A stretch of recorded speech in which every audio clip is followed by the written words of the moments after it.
Okay, everyone, so you got heated.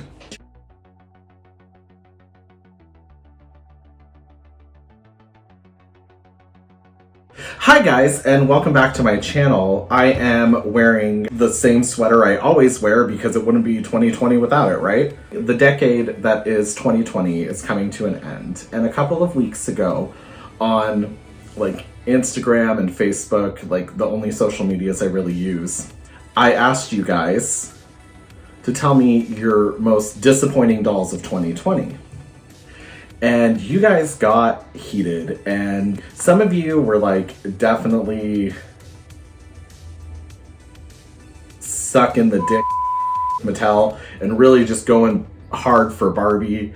And one thing I want to say is don't die on the hill of defending a brand that does not care about you. It's not a good look. In the comments, you guys actually answered the question and let me know your doll disappointments throughout 2020. And it's been a long year, and I'm surprised some of you remembered as far back as you did, and I love that.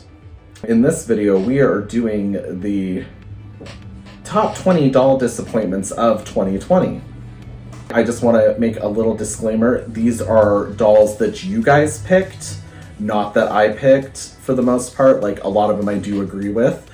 But this was mostly off you, and I just kind of went off the most amount dolls mentioned.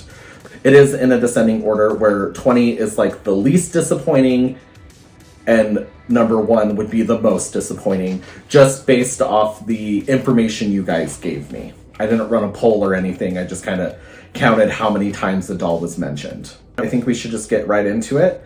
And number 20 would be the Rainbow High Dolls. They seem to be a really polarizing line. I definitely feel like there were more people that were happy about the Rainbow High Dolls than there are disappointed about the Rainbow High Dolls. But the people who don't like the Rainbow High Dolls have made themselves very, very clear that they don't. And that's fine. I think it's the cool thing to hate those dolls because they are really popular and they seem to not fly off the shelves, but they definitely, they sell.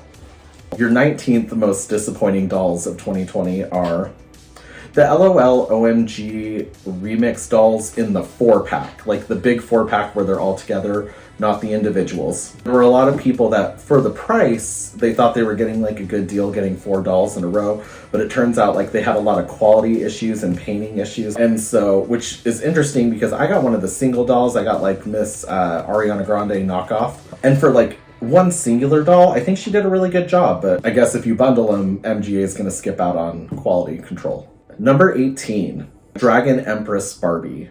She is a collector doll from that kind of fantasy line. They've done a mermaid and a unicorn, and then they did a dragon. And the biggest complaint I saw on the Dragon Empress doll is the weird plastic details and everything, just stuff like that. They just weren't really happy with the finish of the doll and the details that were kind of screened or molded on. Number 17, the Cave Club dolls. The biggest thing I hear about the Cave Club dolls is that, they're obviously very childish looking, and I feel that's a niche group when it comes to adult collectors, is as far as children lines go, where it's very kiddie looking. It's not for everybody. So I could see why they'd be a disappointment in 2020 as far as dolls go. Number 16, and I agree with this one 100%, the Elton John Barbie. The biggest complaint I got about this doll was, besides it's weird, it's basically just a fashionista that they're charging collector prices for, is they felt the Elton John doll should have been a male doll, which I agree with, but I also see Barbie does themed stuff all the time, so I'm not surprised that they did decide to make a female Elton John doll at the same time. Number 15, the Hasbro Disney Princess Sugar Style Squad dolls. They have really weird plastic socks molded on, and their outfits are all kind of Velcroed one-piece screen printing clothing. So Hasbro's only had the license for a few years at this point, and they're already massively skipping out on details and everything compared to when the first Playline dolls came out for around $8-ish, and they were I think really good for the $8 price point, but I've seen just like a steady decline in Hasbro's quality. So number 14 are those gimmicky Failfix dolls. Those popped up quite a few times. I don't think they're ugly or anything. They're just not my thing. They're a little too cutesy pie for me.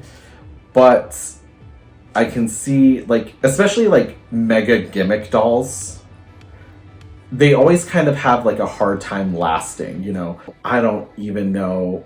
It's just interesting. Like, gimmicky dolls don't last very long.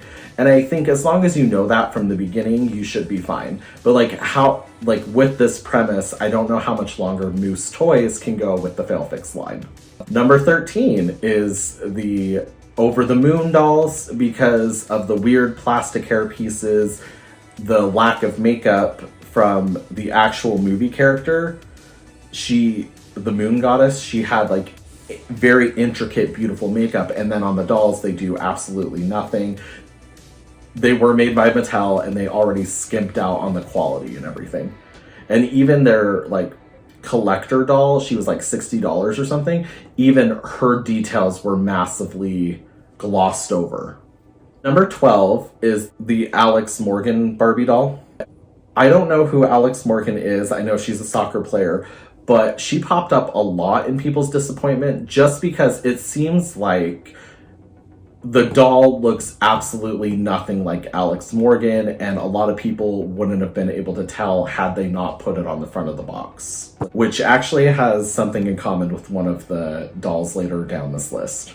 And number 11 were all of the BMR1959 dolls from 2020. Those were very polarizing dolls. I remember just as many people not liking them as people did love them. And a lot of people were complaining about like the pixel face and everything. And honestly, a lot of people that don't like the BMR1959 dolls, I just think they're kind of racist. And they don't like the urban designs and everything. They're just coming up with any excuse not to like those dolls, because I don't get how you couldn't like those dolls. They're only $30.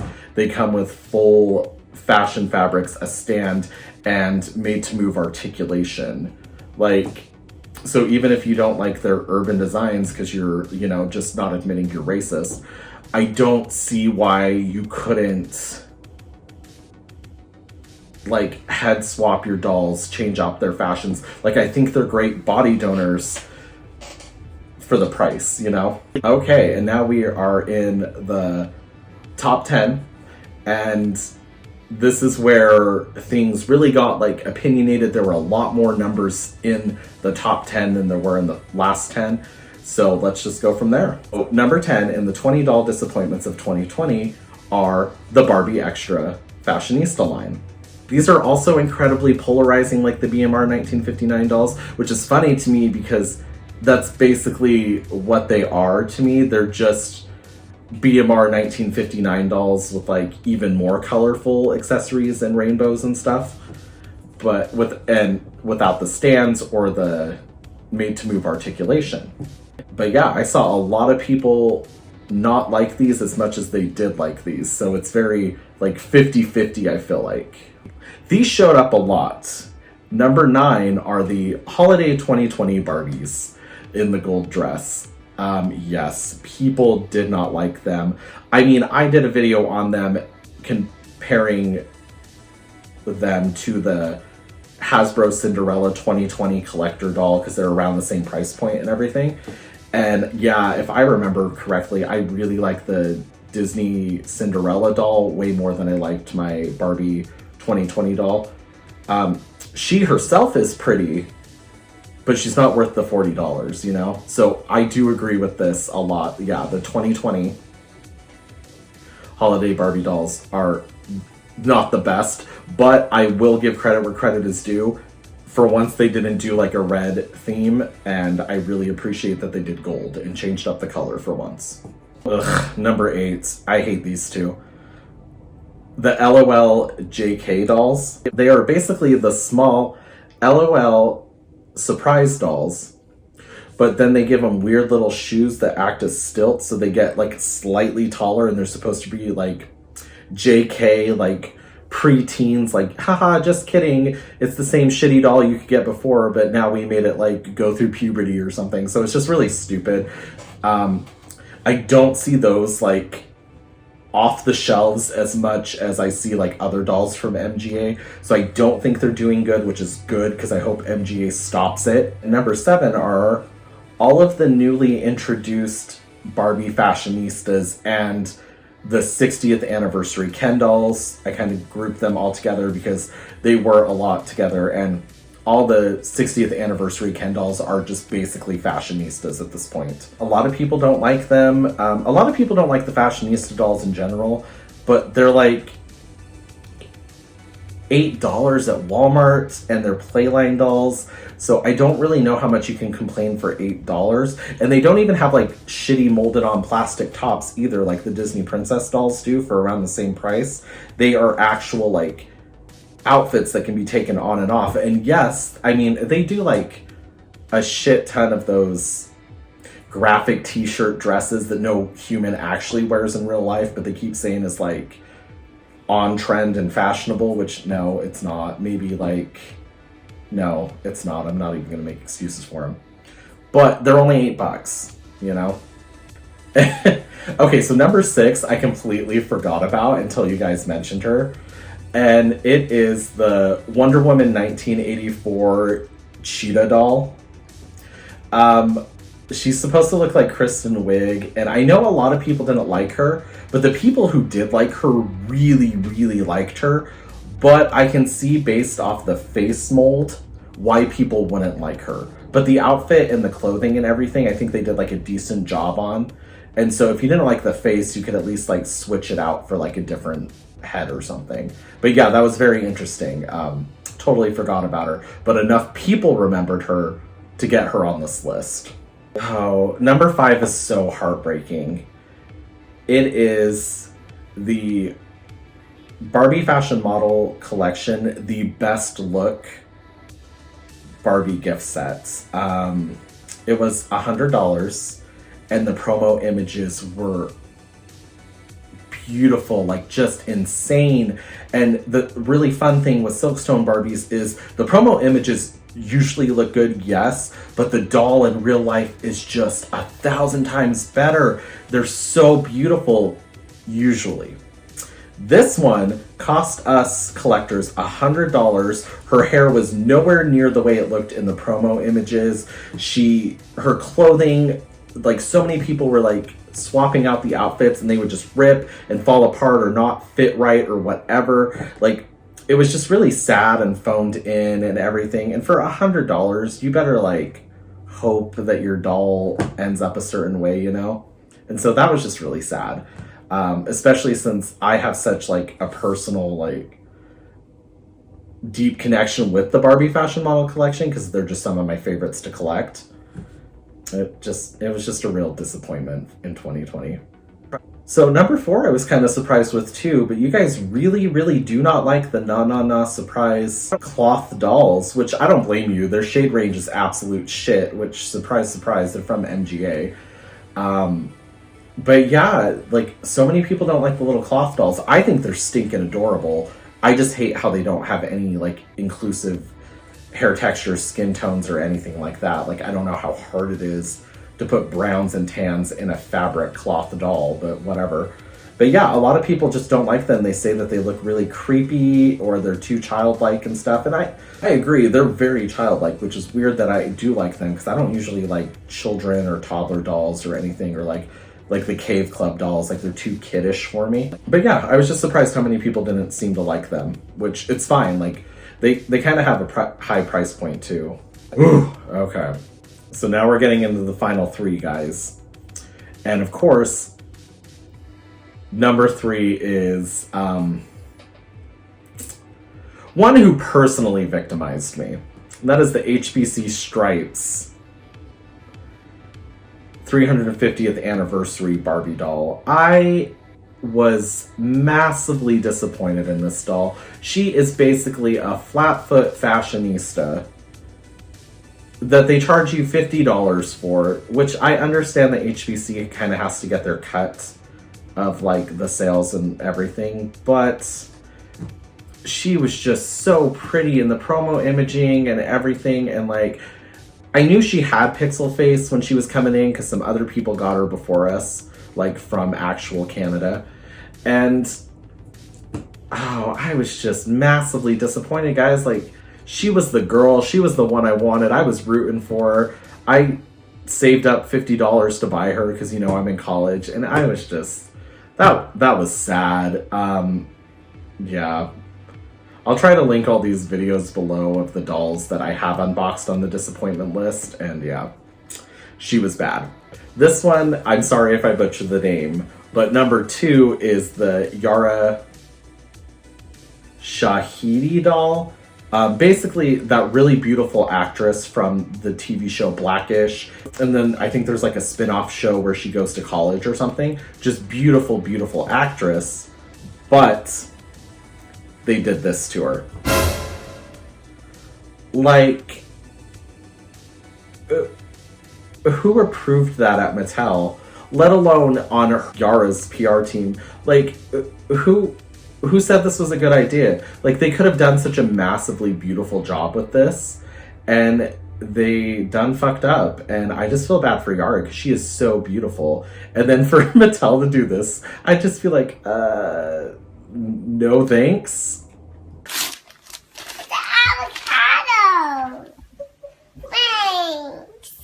Okay, so before we get to your guys' number 1 most disappointing dolls of 2020, let's do some honorable mentions. We have the Dia de los Muertos number 2 Barbie as an honorable mention. A lot of people liked her, but a lot of people felt like she was being very like culturally appropriated and everything and stuff like that. And where I am not like part of any Latino culture, I don't really have a dog in that fight. But I can see why that would upset people. And another honorable mention is the LOLOmg Rocker Boy. He was the first introduction to the boys of the LOLOmg boys. And he seems to be like the only one we know about so far, or at least that I know about. And yeah, a lot of people don't seem to like him. They don't really like that androgynous look or anything. But I think he's cute. I want to see how the other boys play out. A lot of people were talking about these like low budget Playline dolls and everything. And the reason I didn't put them on the list and put them in honorable mentions instead is because I think for the purpose they serve of being like a really, really cheap, like even cheaper than a Fashionista doll cheap, I think they do a fine job. Like, they have like little straight hands. They have your precious pointed feet, which, I mean, like, I prefer the pointed feet too, I get it. And, like, they have a full fabric fashion, guys. It's not like a molded on plastic top like those weird ballerina dolls or anything. So I was surprised to see those on here so much because I think they're fine for what they are. So on the list, I just have, oh geez, you can't even see that. Like right here on the list, I just have pets angrily scratched into my paper with a circle around it. And yeah, like what the fuck? Like, that was so disappointing in 2020, was just all the damn pets. Especially you, Mattel. You were forcing those pets on us so much. And stop wasting plastic on pets so I can get better quality in my dolls. If I want pets, just sell them separately. And then some idiot kids can buy, like, pets. I don't want pets. No pets. And then the last honorable mention is... And this is just more, like, my personal vendetta. That's why I didn't put her on the actual list. Is the Gala's Best Barbie fashion model Silkstone Barbie. She is objectively pretty. Like, that is a very pretty doll. I was very lucky when I got mine. She didn't have any issues. Her hair was all in place and everything. But we were not given a hairnet. She did not come with a clutch or jewelry, but she's going to a gala. She is $175, and she is the end to 2 decades of Robert Best's vision for the Barbie fashion model collection. And for $170, we got this. Like, I feel played by Mattel that they had the audacity to charge $175 for basically the exact same thing as like Black and White Forever, who was $100. I was also really pissed because I was a platinum member who bought her off Barbie.com. And you know where she showed up the next day and people got her a lot quicker than I did? Amazon. And they didn't have to pay for the membership. They got the doll quicker than any of us did. And I am massively disappointed with her. She by far is my most disappointing doll of 2020. But she's not number one, because number one is what you guys voted for, and I totally agree. Number one of the 2020 doll disappointments of 2020. Color reveal Barbies. You guys overwhelmingly talked about these. Like, it was every place I posted this post or asking you guys, it was color reveal. I'm pretty sure it was like the very first one, like maybe 30 seconds after I posted on Instagram, it was color reveal, color reveal, color reveal, color reveal, color reveal. And I don't blame you guys. They're kind of expensive for what they are. You don't know who you're getting, especially when like it in the color reveal dolls, there's maybe only one doll that you like want. I don't blame you guys one bit. Like, these are not good dolls. So yeah, I can see why these were the most disappointing dolls of 2020. Okay guys, thank you so much for giving me your inputs. Let me know if there are some dolls you missed for the 2020. These were pretty much like universal across all the boards. Like, a lot of people seem to agree with these dolls, but if you have something else to add to the 20 dolls that were a disappointment in 2020, let me know down in the comments below. Yeah, I mean, 2020 is full of disappointments, right? So let's keep them coming. Okay guys, thank you so much. Don't forget to like, comment, share, subscribe, all that YouTube jazz, and I will see you in the next video, which will be the opposite of this, where we do our favorites of 2020.